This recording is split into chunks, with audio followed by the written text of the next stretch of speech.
सभी साथी के जोहार। आज आप लोगों के समक्ष आए हैं सामान्य विज्ञान के वन लाइनर हम लोग देखेंगे। सामान्य विज्ञान के हम लोग वन लाइनर प्रश्न देखेंगे, चैप्टर वाइज चैप्टर देखेंगे। तो आज हम लोग शुरू करते हैं भौतिक विज्ञान से। पहला चैप्टर है भौतिक राशियाँ। तो वन लाइनर बुक से यह वन लाइनर बुक से प्रत्येक दिन 2 से 3 वीडियो अपलोड करेंगे। सबसे पहले हम लोग भौतिक विज्ञान देखेंगे, उसके बाद रसायन विज्ञान देखेंगे, उसके बाद बायोलॉजी देखेंगे। प्रत्येक दिन 2 से 3 वीडियो वन लाइनर से अपलोड करेंगे। तो हम लोग बिना देरी का शुरू करते हैं। ये रिवीजन के लिए रामबाण बुक है। रिवीजन पर्पस के लिए यह वीडियो हम बना रहे हैं। आप लोग को यह बुक या इस तरह का वीडियो जो हम बना रहे हैं आप लोग को कैसा लगेगा, आप लोग कमेंट में कीजिएगा। उस तरह से मेरा मनोबल बना रहेगा, यही आपसे अपेक्षा करते हैं। अब बिना देरी का शुरू करते हैं।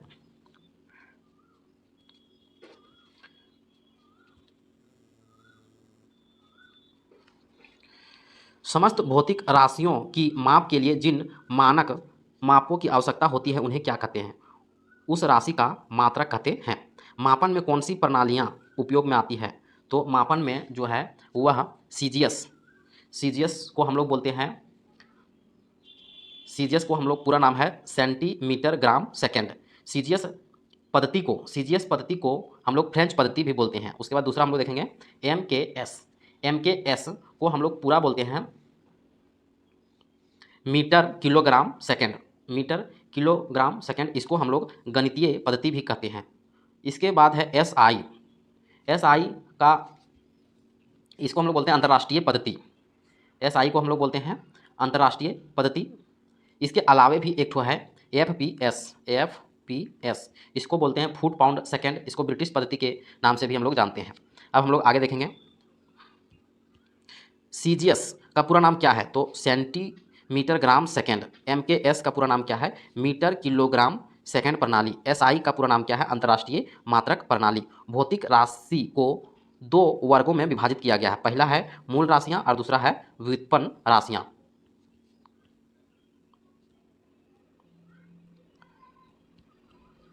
वे भौतिक राशियां क्या कहलाती है जो अन्य राशियों पर निर्भर नहीं करती है? तो मूल राशियां कहलाती है।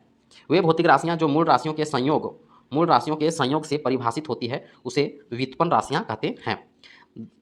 मूल राशियां कौन कौन है? तो अभी हम लोग देखेंगे मूल राशियां जो है वह द्रव्यमान, समय, लंबाई, ताप, धारा, ज्योति तीव्रता, ये सभी जो है वह मूल राशियां हैं। अब हम लोग व्युत्पन्न राशियां देखेंगे। आयतन, क्षेत्रफल, घनत्व, कार्य और बल, ये जो है व्युत्पन्न राशियां हैं। आगे हम लोग देखते हैं। अभी हम लोग देखेंगे समतल कोण व घन कोण किस प्रकार की राशियां हैं? तो संपूरक राशियां हैं। द्रव्यमान को हम लोग द्रव्यमान या मास का मात्रक जो है वह किलोग्राम यानी केजी। समय का मात्रक क्या है? समय यानी टाइम का मात्रक है सेकेंड। और लंबाई यानी लेंथ का मात्रक है मीटर। और विद्युत धारा यानी इलेक्ट्रिक करंट का मात्रक है एम्पियर। ताप यानी टेम्परेचर का मात्रक है केल्विन। पदार्थ की मात्रा का मात्रक है मोल। ज्योति तीव्रता का मात्रक है कैंडेला। समतल कोण का मात्रक है रेडियन और घन कोण का मात्रक है अस्टेरेडियन।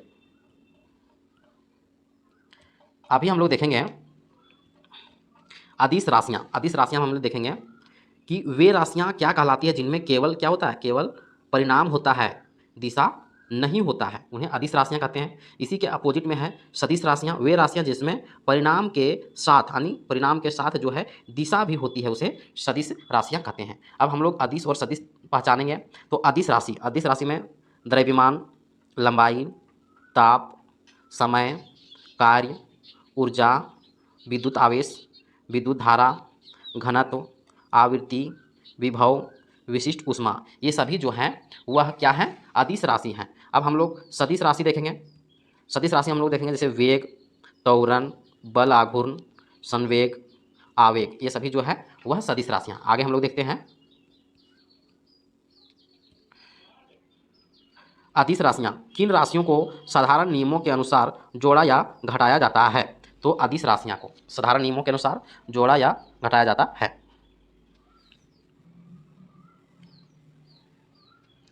हम लोग देखेंगे कि किन राशियों को वेक्टर बीजगणित के अनुसार जोड़ा या घटाया जाता है, तो सदिश राशियां का।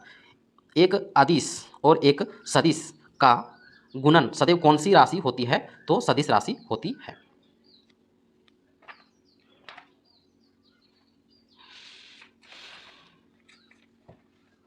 अब हम लोग देखेंगे विस्थापन व दूरी।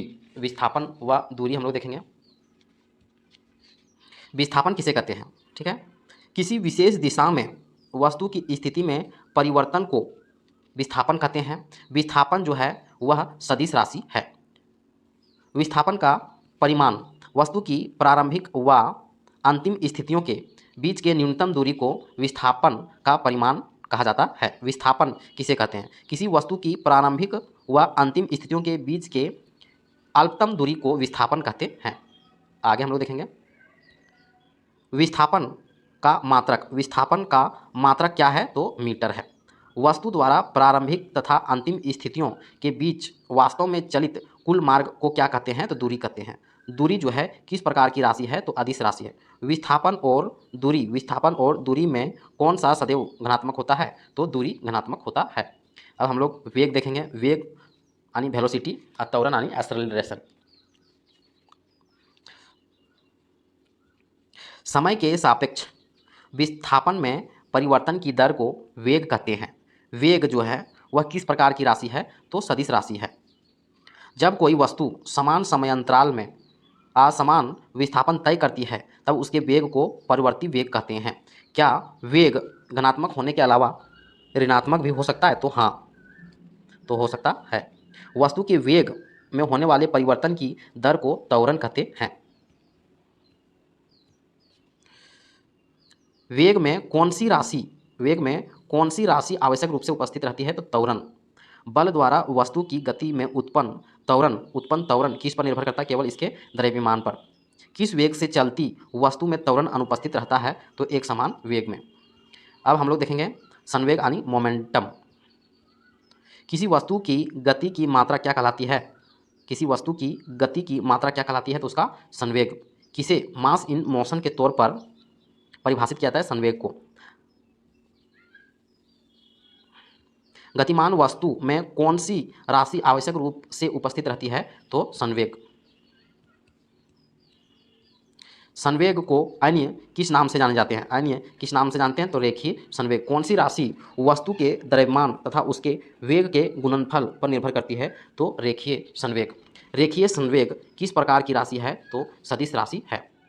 किस राशि की दिशा हमेशा वही होती है जो वेग की दिशा होती है, तो रेखीय संवेग की।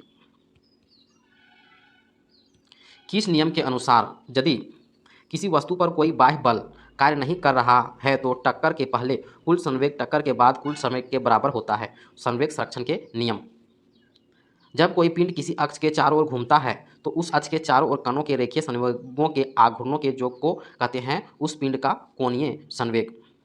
पिंड का कोणीय संवेग किस प्रकार की राशि है, तो सदिश राशि है। कौन सा संवेग वस्तु के जड़त्व आघूर्ण तथा उसके वेग के गुणनफल पर निर्भर करता है, तो कोणीय संवेग। किस नियम के अनुसार यदि किसी वस्तु पर लगे बाह्य बलों का योग शून्य हो तो उसका कुल कोणीय संवेग नियत रहता है, कोणीय संवेग संरक्षण नियम के अनुसार। किस अवस्था में किसी ग्रह का सूर्य के चारों ओर जड़त्व घूर्णन न्यूनतम होता है, जब ग्रह सूर्य के निकटतम होता है। किस अवस्था में किसी ग्रह का सूर्य के चारों ओर कोणीय वेग अधिकतम होता है, जब ग्रह सूर्य के निकटतम होता है। बर्फ पर स्केटिंग करने वाला या नृत्य करने वाला व्यक्ति अपने हाथों या अपने शरीर को मोड़कर अपना जड़त्व घूर्ण कम करके कौन सा वेग बढ़ाता है, तो कोणीय वेग बढ़ाता है।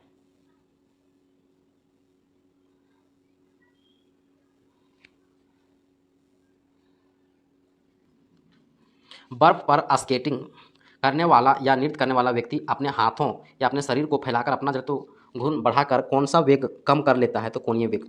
क्यों चक्रवात में चक्करदार वायु के झोंके के अक्ष के चारों ओर की अंदर की परतों का वेग बहुत अधिक होता है, तो अंदर की परतों का जड़त्व घूर्णन कम होने के कारण। किस उद्देश्य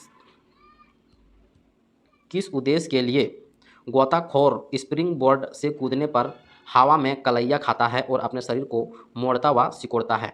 जड़त्व आघूर्ण कम करने व कोणीय वेग को बढ़ाने के लिए एक गोताखोर स्प्रिंग बोर्ड से कूदने के बाद किस समय अपने शरीर व अंगों को फैला देता है? जड़त्वाघूर्ण पुनः बढ़ जाता है तथा वह पानी में धीमे वेग से प्रवेश करता है, अन्यथा उसे चोट अधिक लगेगी। पानी की सतह को स्पर्श करने के समय किस संवेग को संरक्षित करने के लिए एक हेलीकॉप्टर में 2 नोदक पंखे लगाए जाते हैं? तो कोणीय संवेग।